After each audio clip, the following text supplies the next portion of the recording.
식사들 하셨습니까? 뭐 식사들이 넘어가겠습니까? 참말라. 오늘은 뭐 까불 기분이 아니라서 점잖게 광고를 하겠습니다. 마이보험 체크입니다. 보험을 들 때 가장 중요한 기준은 뭘까요? 그렇죠. 부담 없이 오래 지속할 수 있을 정도로 가입을 하는 것이 가장 좋습니다. 웬만한 보험은요, 중간에 해지하지만 않으면 나중엔 가입자가 무조건 이득입니다. 제가 어떻게 아느냐고요?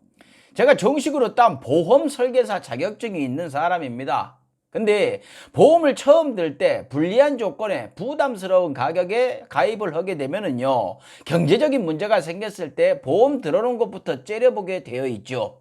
마이보험 체크는요, 설계사님들이 국내 35개의 보험사 중에서 그 많은 상품들 중에서 가장 유리한 상품들만 이렇게 골라갖고 한 달 5만원 이내로 꼼꼼하게 구성을 해드립니다.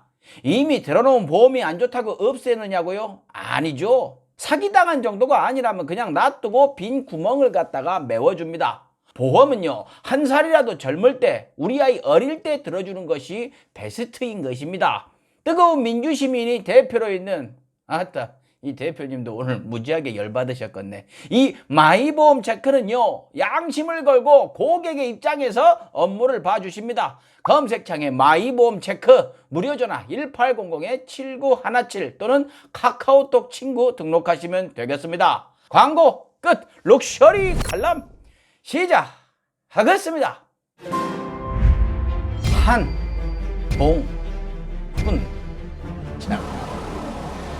한동훈이랍니다. 검언 유착 의혹으로 수사를 받다가 일반인은 꿈도 못 꾸는 휴대폰 비밀번호를 2년 가까이 누드리 열어봐 해가면서 결국 무혐의를 받자마자 한동훈이랍니다. 누가 봐도 그거 숨기는 이유가 뻔해 보이는데 거기 뭐가 들었는지 훤히 짐작이 가는데 일부러 안 여는 건지 못 여는 것인지는 모르겠지만 왜 무혐의인지는 모르겠지만 한동훈이 이겼어요. 더 놀라운 건 사람들이 두 눈 시퍼렇게 뜨고 쳐다보고 있는데도 뻔뻔하게 처벌을 피한 사람들은 보통 조용히 사는 게 상식인데 무혐의를 받은 지 며칠 만에 지검장도 아니고 서울중앙지검장도 아니고 검찰총장도 아니고 법무부 장관으로 온답니다. 지명을 한 윤석열 당선자도 대단하지만 더 소름 돋는 건 일반인은 꿈도 못 꾸는 방법으로 법을 가지고 놀면서 유유히 무혐의를 받은 분이 내가 법무부 장관 할게요, 예끼요, 무서운 거 없는 양반들아. 와, 무엇을 생각했건 그 이상들을 해내고 계십니다. 윤석열 당선자 뭐라 그랬습니까? 본인이 잘 모르니까 최고 전문가들을 적재적소에 임명하겠다라고 하더니 그동안의 인선 과정을 보면은요, 뭐 자기 친구, 국민의힘 최고 공격수, 친기업 인사, 로비스트, 꼰대들을 갖다가 올려놔가지고 뭔 전문가들이 저런가 하면서 웃었는데 법무부 장관은 의외로 그야말로 최고 전문가를 갖다가 지명을 했나요? 근데 그 전문 분야가요, 먼지 털기입니다. 목표를 정하면 어떻게든 티끌이라도 찾아내가지고 최고형을 받아내버리는 분으로 알려졌죠. 털어도 없으면은 그 가족하고 친척, 친구들까지 탈탈 털어가지고 결국엔 뭔가는 잡아낸다고 해가지고 별건 전문가라고도 불린다죠. 어찌됐건 최고 전문가 맞네요. 거기다가 일석이조이기도 해요. 그동안 평균 나이가 뭐 60살이 훌쩍 넘어본다고 그 지적을 하고 막 그랬었는데요. 50살짜리 법무부 장관을 지명을 했으니 평균 나이도 확 낮춰버렸어요. 그러고 보니 윤석열 당선자 공약 중에 거의 유일하게 지킬 거라고 자신하는 만 나이를 적용을 하게 되면 40대입니다. 청년이에요. 오메, 유일한 청년 후보자가 나와버렸습니다. 혹시 만나의 공약을 지키는 것이 한동훈을 위한 것은 아니겠지요. 윤석열 당선자가 한동훈을 지명하면서 이런 말을 했습니다. 글로벌 기준에 부합하는 사법 시스템을 정립하는데 적임자입니다. 그리고 잠시 후 한동훈은 검찰의 수사권을 어떻게든 사수하겠다라고 얘기를 하죠. 글로벌 스탠다드면 글로벌 기준. 이 글로벌 기준은 검찰이 직접 수사하는 게 아니던데요. 선진국들 보니까 요거 비리가 생길 게 뻔하니까 수사권도 대부분 없을 뿐더러 수사권이 있어도 말입니다. 검찰에 소속된 수사관들이 하는 게 아니던데요. 그렇게 7,000명씩 밑에 수사관들 두고 있지 않던데요. 글로벌 기준, 글러먹은 기준 아닙니까? 좋아요. 기자가 질문을 합니다. 한동훈은 파격적이 아니냐고. 전혀 파격적이 아닙니다 라고 얘기를 하죠. 맞아요. 파격이란 말에는 긍정적인 의미도 있으니 파격적은 아니죠. 파괴적이죠. 질문 그렇게 딱 3개 받고 나가버리죠. 나머지 2개는 의미 없는 거였고, 그나마 마지막 기자의 질문은요, 부산 언제 오실 겁니까? 뭐 이거였어요. 물론 그렇게 질문 대강 3개 받고 나가버리는데도요, 그거에 대해서 불만을 표시하는 기자님들은 보이지 않았습니다. 윤 당선자가 나가고 후보자들에게 질문하는 시간에 한동훈 후보자에게 기자가 묻습니다. 법무부 장관의 수사지휘권 폐지에 대해 어떻게 생각하냐라고 물었더니 없애겠다. 박범계 추미애 장관 때 수사지휘권 남용이 얼마나 사회에 큰 해악인지 실감했다. 아저씨. 박범계 장관은요, 수사지휘권 건들지도 못했어요. 검토하다가 밑에서 대들어버리고 뭐 친검 언론들한테 실컷 두들겨 맞고 접었어요. 추미애 장관 행사 딱 2번 했죠. 한동훈 검언 유착 의혹 수사 방해하지 말라고 1번, 그러고 검사 술접대 사건과 총장 가족 수사 방해하지 말라고 1번. 이게 잘못된 것이고 사회의 해악이라는 것입니까? 게다가 수사 지휘 명령을 받고도 총장이 불복하니까 추미애 장관이 내린 징계가 정당하다라는 법원 판결이 나왔는데도, 징계보다 더한 벌을 줘도 된다라는 판결이 나왔는데도 이게 잘못된 것이고 사회의 해악입니까? 그러면 그 판결을 한 판사님도 사회의 해악인가요? 하긴 뭐 판사님들도 우습게 알아버리는 검찰인데 그렇게 생각할 수도 있겠네요. 중요한 건 적폐 정권 때 장관이 검찰총장한테 수사지휘권을 쓰지 않은 이유는 그럴 필요가 없기 때문이었죠. 왜? 한 몸이니까. 전화해갖고 아이고 이거 한마디면 다 끝나버리는데 뭐 한다고 시끄럽고 귀찮게 절차를 거치겠습니까? 다음 기자가 질문을 합니다. 검수완박에 대한 대응 방안이 있으신지, 그리고 대장동 특검을 하실 건지. 질문이 왜 이럴까요?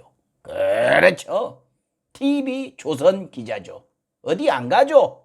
당선자 아내의 주가 조작 의혹, 한동훈 본인의 휴대폰 비밀번호, 검언 유착, 고발 사주 뭐 이런 것은 회사 방침과 어긋나는 질문은 다 안드로메다로 던져불고 대장동 특검만 콕 집어서 물어보죠. 물론 한동훈은 특검은 즉답을 피했지만 부정도 하지 않았죠. 벌써부터 서늘합니다.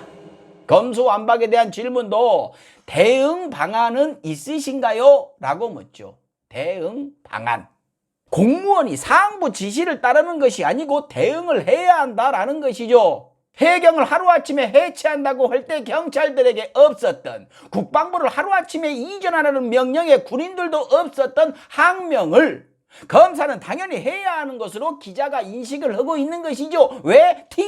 TV조선이니까요. 이해합니다. 이명박 정권 때 최고의 걸작이 TV조선이니까요. 한동훈 씨는 이 대응 방안에 대해서 뭐 위에서도 얘기를 했지만 어떻게든 수사권을 사수하겠다라고 하면서 이런 얘기를 합니다.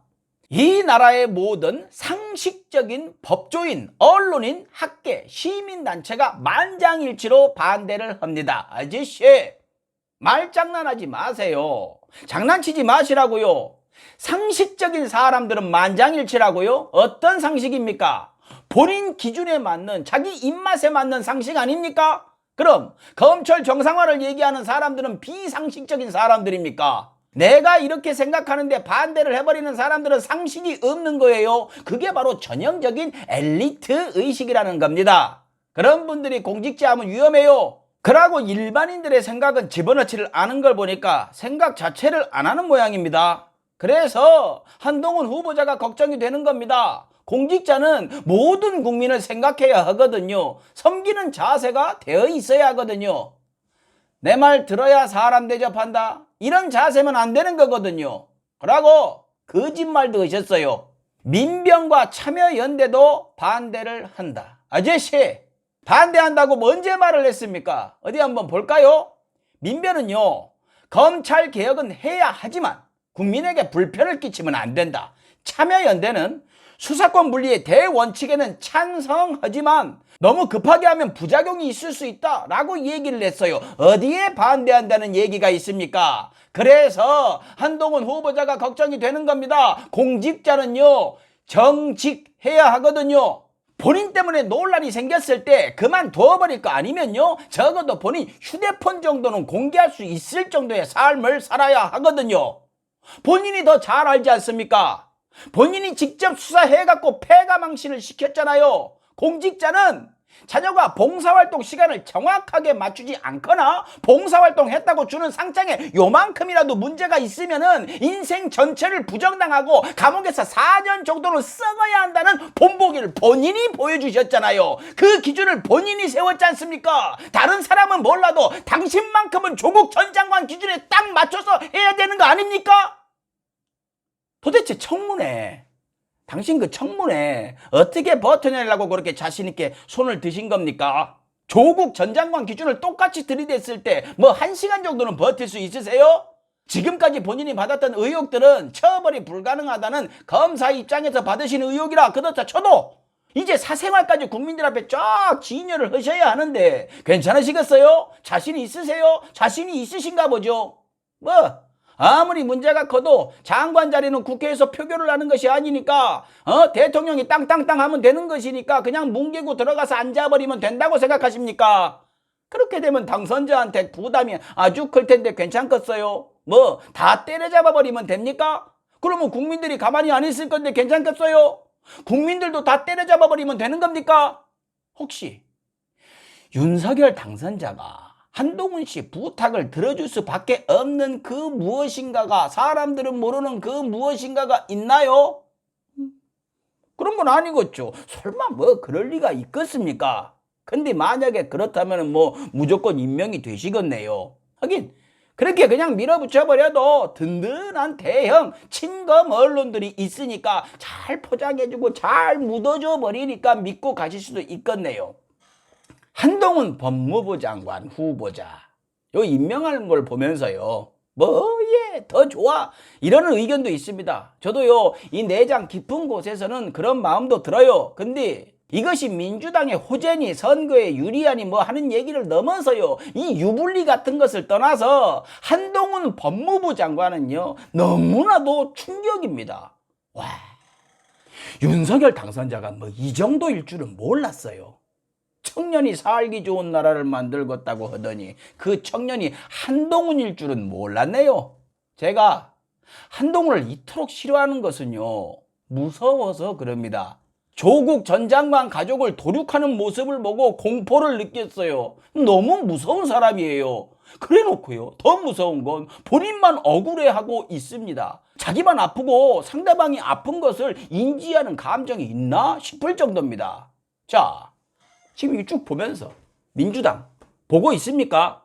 권력이란 것은 이렇게 쓰는 것입니다. 막상 기득권이 눈앞에서 그 권력을 갖다가 능수능란하게 쓰는 모습을 보니까요, 민주당이 180석을 가지고 그 큰 힘을 어쩌지를 못하고 허송세월을 해버린 2년 세월이 너무너무 아깝게 느껴집니다. 한동훈 법무부 장관 후보자를 보면서 가장 즐거운 사람들은 누굴까요? 임명되는 거 보면서 가장 기쁜 사람들이 누구냐고요? 국민의힘? 뭐 적폐 언론? 2번 뽑은 사람들? 아니요. 지금 마음 졸이고 있는, 조마조마해 하고 있는 다른 후보자들이 아닐까요? 그 어떤 문제가 터져도 한동훈한테 다 묻혀버릴 테니까요. 대선 끝난 이후로 뭐 그동안 걱정스러운 마음에 짐짓, 엄살 반으로 이거 검찰공화국이 될 것이다 라고 얘기는 했지만, 이렇게 취임도 하기 전에, 한참 전에 이렇게 시원시원하게 밀어붙일 줄은 몰랐습니다. 2022년 4월 13일은 대한민국 최초로 검찰공화국이 시작된 날로 기억되지 않을까요? 마치겠습니다. 칼럼이 아니지, 장관다워야 장관이지. 식사하라는 말을 못 하겠네요. 마치겠습니다.